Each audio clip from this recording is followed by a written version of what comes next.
तुझसा कोणी नाही,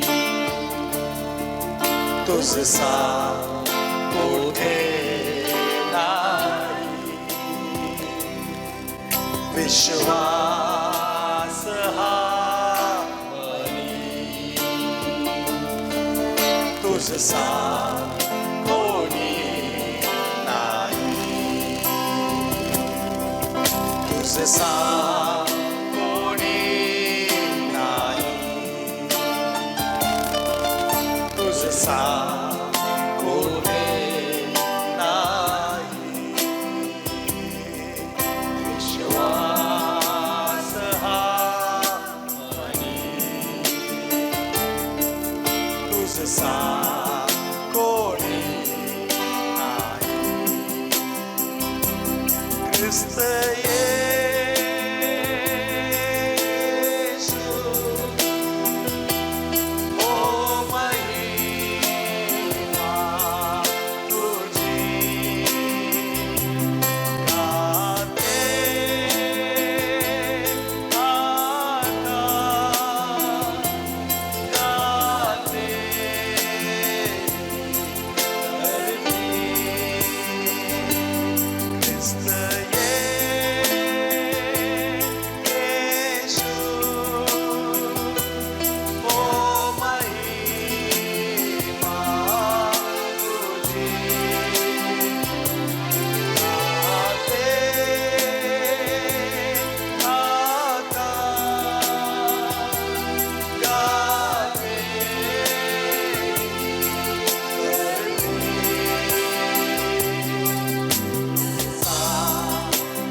हालेलुया, प्रेज द लॉर्ड. सो आइए हम दूसरे भाग की ओर बढ़ेंगे, जो चंगाई के लिए जो 4 जो उपाय है उसका दूसरे भाग में हम बढ़ते हैं। और पहले भाग में हमने जो 3 उपाय को हमने देखा कि यदि हमारी चंगाई और हमारे जीवन में आशीष हम चाहते हैं तो उसके लिए प्रभु के वचन पर हमें ध्यान देना है।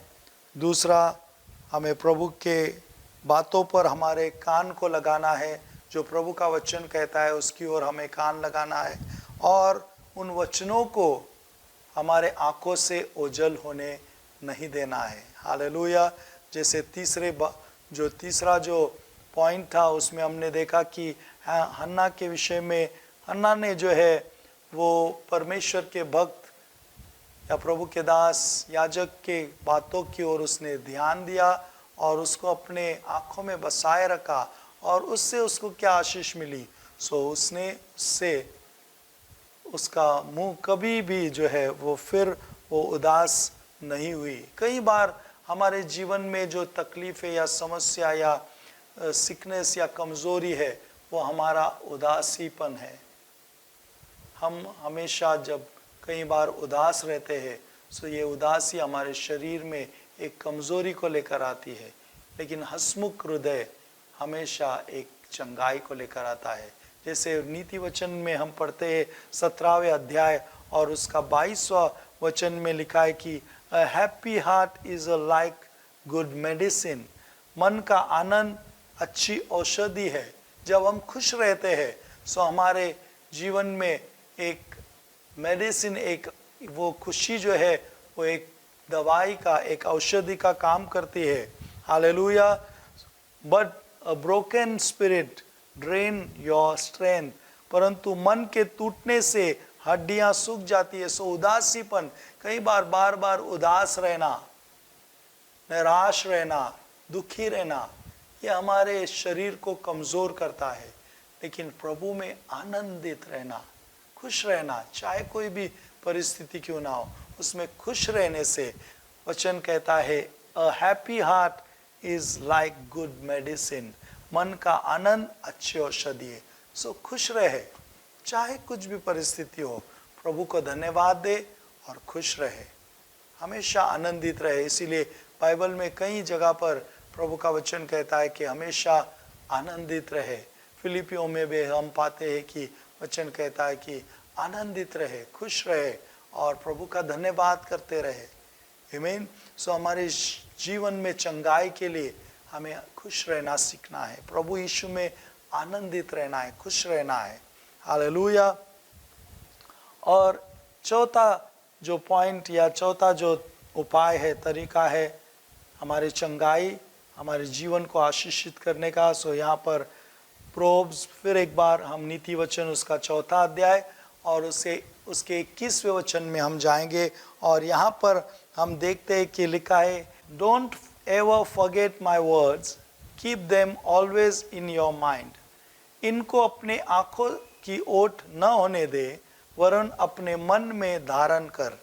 सो यहाँ पर हम चौथे बात में यह देखते हैं, यहाँ पर हम पाते हैं कि खुदा बाप चाहता है कि उसके कलाम को अपने दिल में बसाए रखे, अपने जो है दिल में इस वचन को जो हमने ध्यान दिया है, जिस वचन को हमने सुना है, जिस वचन को अपने आँखों में बसाया है, उस वचन को अब दिल में उतारे। Hallelujah, praise Lord. इस हमारे दिल में, हमारे हृदय में परमेश्वर के वचन को हमें जगा देना है। Hallelujah, praise Lord. देखिए खुदा का बंदा दाऊद कहता है कि मैंने तेरे वचन को अपने हृदय में रखा है। आमीन। क्यों ये कहता है कि मैंने तेरे वचन को अपने हृदय में रख छोड़ा है, या मैंने अपने हृदय में तेरे वचन को रखा है? क्योंकि आगे हम पढ़ते हैं भजन संहिता उसका 119 और 11 वचन कहता है, your word I have treasure in my heart that I may not sin against you. मैंने तेरे वचन को अपने हृदय में रख छोड़ा है कि तेरे विरुद्ध पाप ना करूं। कई बार जो हमारे सिकनेस, हमारे बीमारी का कारण जो है वो हमारे गुनाह होते हैं, हमारे पाप होते हैं, जो हमें हमारे जीवन में आशीषित होने से रोकते हैं, हमारे जीवन में हमारे चंगाई को, हमारे शरीर में हमारे चंगाई को वो रोके रखते हैं। ये हमारा सिन, हमारा पाप, हमारे गुनाह होते हैं। और ये गुनाह, ये पाप, ये सिन कैसे होते हैं? क्योंकि हमने सिर्फ उसके वचन को सुना है, देखा है, लेकिन उस वचन को अपने हृदय में नहीं रखा है। हालेलुया, अपने दिल में उसे जगह नहीं दिए। इसीलिए दाऊद राजा कहता है कि मैंने तेरे वचन को अपने दिल के खजाने में रखा है, इस हृदय में रखा है, ताकि मैं तेरे विरुद्ध पाप न कर सकूं। हालेलुया।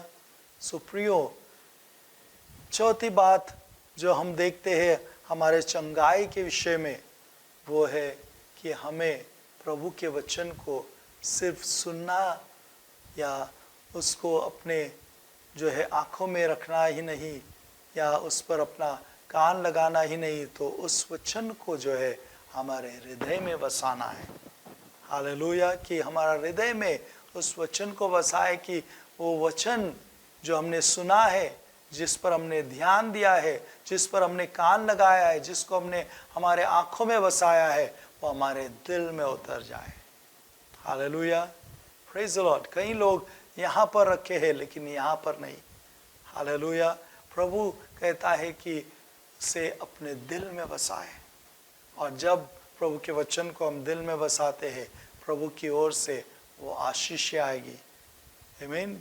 क्योंकि वचन में लिखा है, बाइबल कहती है कि जो तुम्हारे अंदर है वही तुम्हारे बाहर आएगा। हालेलुया। यदि हमारे अंदर वचन भरा है, प्रभु के वचन को हमारे इस दिल में, इस दिल के खजाने में हमने भर कर रखा है, सो हमारे मुख से हमारे बाहर क्या निकलेगा? प्रभु के वचन, अच्छे शब्द, अच्छी बोल। हालेलुया। हमेशा दूसरों के भलाई के लिए हमारे अंदर से विचार निकलेंगे, क्योंकि हमने हमारे हृदय में परमेश्वर के वचन को बसाए रखा है।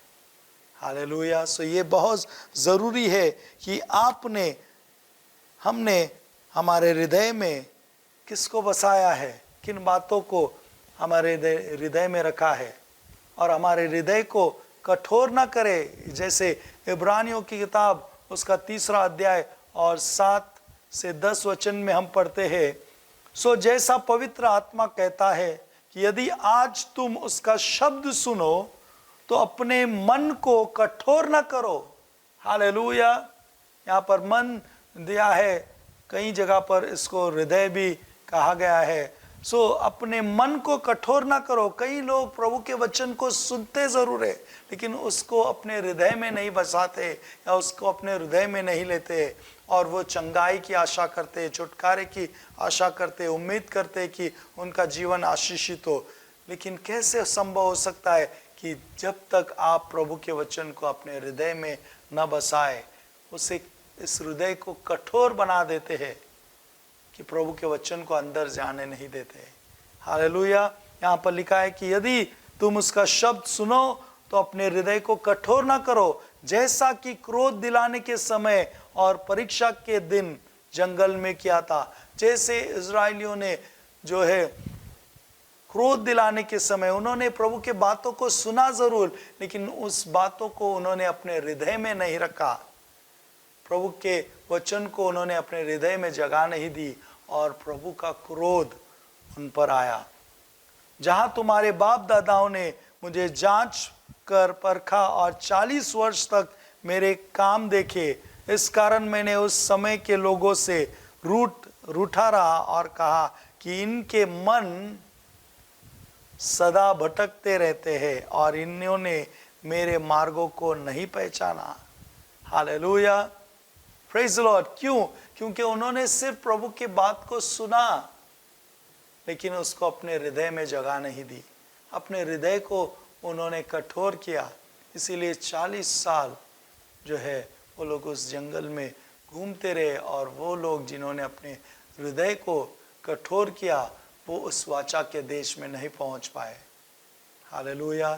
यदि आप चाहते हो कि इस बीमारी से आप छुटकारा पाए, प्रभु के सत्य वचन को, उसके जीवित वचन को अपने हृदय में बसाए, उसे अपने हृदय में जगा दे, अपने दिल में जगा दे, और वो आपके लिए चंगाई लाएगा। उसी अध्याय के 7 से 10 वचन में और आगे हम बढ़ते हैं। सो यहाँ पर हम पाते हैं कि लिखा है, और हम जिन्होंने विश्वास किया उस विश्राम में प्रवेश करते हैं। जो लोग प्रभु के बात पर विश्वास करते हैं और उसे अपने दिल में रखते हैं, उन्होंने उस विश्राम में प्रवेश किया, उस प्रॉमिस के लैंड में, वो ब्लेसिंग में उन्होंने प्रवेश किया। जैसा उसने कहा कि मैंने अपने क्रोध में शपथ खाई कि वे मेरे विश्राम में प्रवेश करने न पाएंगे, यद्यपि जगत की उत्पत्ति के समय से उसके काम पूरे हो चुके थे। तो जब यह बात बाकी है कि कितने और है जो विश्राम में प्रवेश करे, और जिन्हें उसका सुसमाचार पहले सुनाया गया, उन्होंने आज्ञा न मानने के कारण उसमें प्रवेश नहीं किया। सो यहाँ पर हमें एक बात मालूम होती है कि जो लोग विश्वास न करने या परमेश्वर की बात को न मानने से उस विश्राम में, उस प्रॉमिस लैंड में वो लोग पहुंच नहीं पाए, लेकिन जो लोगों ने विश्वास किया और प्रभु के वचन को अपने हृदय में बसाया, अपने हृदय को कठोर नहीं किया, वो लोग उस विश्राम में, उस चंगाई में, उस आशीष में वो लोग प्रवेश किए। हालेलुया। सो प्रियो, यदि आप प्रभु के वचन को अपने हृदय में बसाओगे, सो आप भी आशीष, चंगाई, जीवन ये पाओगे। हालेलुया। क्योंकि इब्रानियों का 4:12 कहता है कि क्योंकि परमेश्वर का वचन जीवित, प्रबल और हर एक दोधारी तलवार से बहुत चौका है, और जीव आत्मा और आत्मा को गांठ और गुदे गुदे को अलग करके वार पार छेदता है, और मन की भावना और विचारों को जांचता है। For the word of God is alive and powerful. क्योंकि परमेश्वर का वचन, इसमें सामर्थ है। हालेलुया। इसीलिए मैंने आपसे पहले भी कहा कि यदि आप बीमार हो या कोई समस्या में हो, तो परमेश्वर का वचन जो आप इस समय सुन रहे हो, वही वचन आपको छुटकारा देगा। क्योंकि बाइबल कहती है, यहाँ पर इब्रानियों का 4:12 में लिखा है, for the word of God is alive. ये परमेश्वर के वचन में जीवन है। परमेश्वर का वचन जीवित है। वो आपके मरणहार देह को फिर से जिलाने का सामर्थ्य रखता है। दूसरा, यहाँ पर हम देखते हैं कि परमेश्वर का वचन सिर्फ जीवित ही नहीं, सो वो प्रबल है, पावरफुल। आपके दवाई से, आपके हथियारों से, आपकी ताकत, बुद्धि, ज्ञान से भी परमेश्वर का वचन ये पावरफुल है, सामर्थ्य है, प्रबल है। हालेलुया। वो दोधारी तलवार से भी बहुत चौका है। हालेलुया। सो इसीलिए प्रभु के वचन को हमें ध्यान देना है। प्रभु के वचन की ओर हमारा क्या कान लगाना है, उसे अपने आंखों से ओझल होने न देना है, और अपने मन में उसे धारण करना है। हालेलुया। सो ये 4 बातें हमें याद रखनी है यदि हम चंगाई चाहते हैं, हमारे जीवन में आशीष चाहते हैं। सो इन 4 बातों को हम ध्यान में रखें, और परमेश्वर की आशीष, चंगाई आपको हरदम मिले। इस समय हम प्रार्थना करेंगे। प्रभु यीशु मसीह, जो भी बीमार है, प्रभु यीशु, हम उन सभी बीमारों के लिए यीशु मसीह आपके नाम से प्रार्थना करते हैं कि आप प्रभु उन सारी बीमारियों से उन्हें छुटकारा देकर आपकी चंगाई उनके शरीर, मन, आत्मा, प्राण में यीशु मसीह के नाम में हम उंडेलते हैं। पिता परमेश्वर, आप उन्हें प्रभु जी आपके चंगाई से भर दे, आपके आशीषों से, आपके स्वर्गीय आशीषों से, फाइनेंशियली ब्लेसिंग से, आर्थिक प्रभु जी वो आशीषों से आप उन्हें भर दे पिता परमेश्वर। और यीशु मसीह के नाम में पिता परमेश्वर, हम विश्वास करते हैं कि आपने इन सभी को चंगाई दिया है, आशीषित किया है। हम आपका धन्यवाद करते हैं। यह प्रार्थना पवित्र यीशु मसीह के नाम में करते हैं। आमीन। यदि आप इस मैसेज से, इस संदेश से आशीषित हुए हैं सो ज़रूर इसे लाइक करें, शेयर करें, सब्सक्राइब करें और आइकन बेल पर क्लिक करें ताकि आपको नए जो मैसेजेस हो वो आपको ऑटोमेटिकली आपके मोबाइल फ़ोन या लैपटॉप में आपको ऑटोमेटिकली नोटिफिकेशन मिले। और ज़रूर हमसे संपर्क करें यदि आप प्रार्थना करना चाहते हैं हमारे साथ मिलकर। सो आप हमारे दिए हुए फ़ोन नंबर पर आप कॉल करके हमारे साथ प्रार्थना कर सकते हैं या आपका प्रार्थना में निवेदन आप हमें दे सकते हैं। हम आपका धन्यवाद करते हैं और आपको आशीषित करते हैं यीशु मसीह के नाम में, आमीन।